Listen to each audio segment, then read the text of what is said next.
Nagbabalik po ang Balita Banggitan, ang tahanan ng Balitang Kanayunan. Ano itong palaro? Ano ba? Palaro? Actually, yung Visayas, Eastern Visayas Regional Ibra. Athletic Meet. Oo, Ibraa. Ginaganap ito ngayon sa Nabal. Nabal Biliran. Nabal Biliran, province of Biliran. Oo. Nasa linya natin, partner, ang mayor ng Nabal Biliran, si Mayor Gerard. Okay, partner. Magandang umaga po, Mayor Espina. Yes, magandang umaga po sa inyo, sa lahat po ng mga taga-subaybay po sa inyo.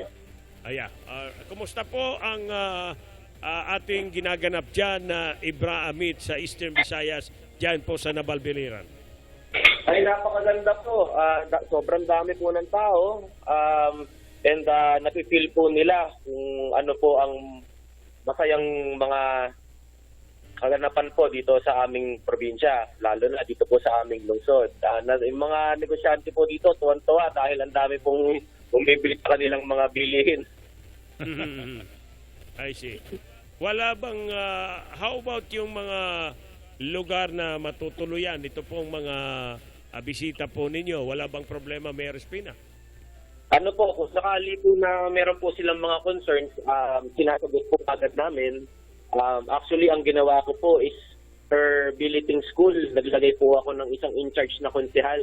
So medyo hands-on po kami. Yes, and medyo maganda naman po yung aming preparasyon bago pa po magsimula ang EDRA. Kumusta naman, Mayor, ang seguridad ng ating mga bisita dyan sa Nabal? Mabuti naman po. Tulad nga po nung nangyari nung December, yung nangyari po sa Hilongos. So kami po dito, medyo alerto po kami na huwag po mangyari yung mga ganong klaseng mga insidente. So we are very, very cautious. In fact po, ang ating provincial chief po talagang nagtatrabaho para po dito sa event na ito.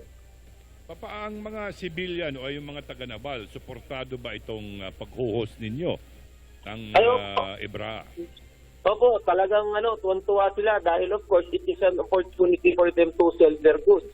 Number 2 po, para makita naman po ng ating mga kapitbahay po ng mga probinsya at ng mga lungsod, ang mga tanawin po namin dito sa aming probinsya. Sabi nga po ni Governor, he is expecting na ma-double sana yung number of tourists dito sa aming probinsya dahil dito sa EDRA. Mayor Espina, pinapangako nyo ba ang seguridad ng mga tourist, local man o foreign tourist na papasyal dyan sa inyo sa Biliran?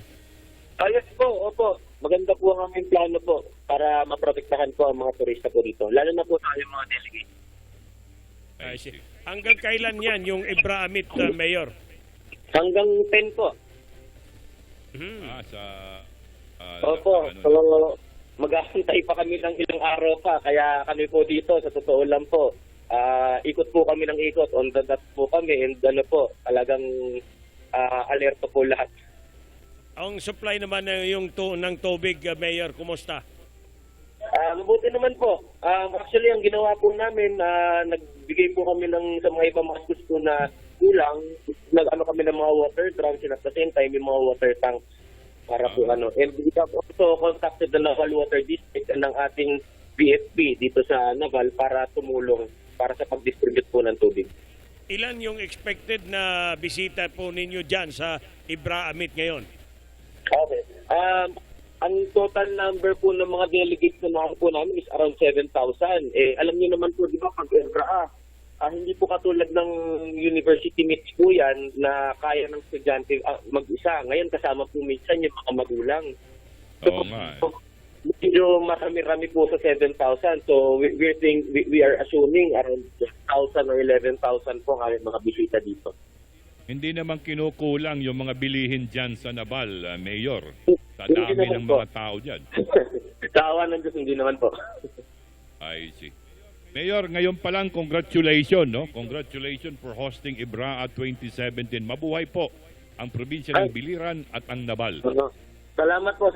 And rin po, malaking salamat din po sa ating governor na si Jerry Boy Espina dahil siya po yung talagang nag-porsige po na tumulong po dito sa EDRA po. Ayun. Mayor Espina, thank you very much for the time. Mabuhay po kayo. Salamat po, mabuhay din po kayo. Si Mayor Gerard Espina ng Nabal Biliran. Ayun. Alam mo partner, pagka ganitong mga tawag ka nito, Mga Ebra, events. yung bigas lang, mabili. Oo, natural. Mga noodles, mga pansit, Mhm. at saka iikot-ikot yung mga atleta na yan, Correct, tsaka yung oo. mga officials. Malaking mabibigay na para sa ekonomiya Mhm. diyan sa Biliran kapag mayroong mga activity ganyan. Okay. Okay, mga kaibigan, magpabalik po ang Balita Banggitan, ang tahanan ng Balitang Kanayunan.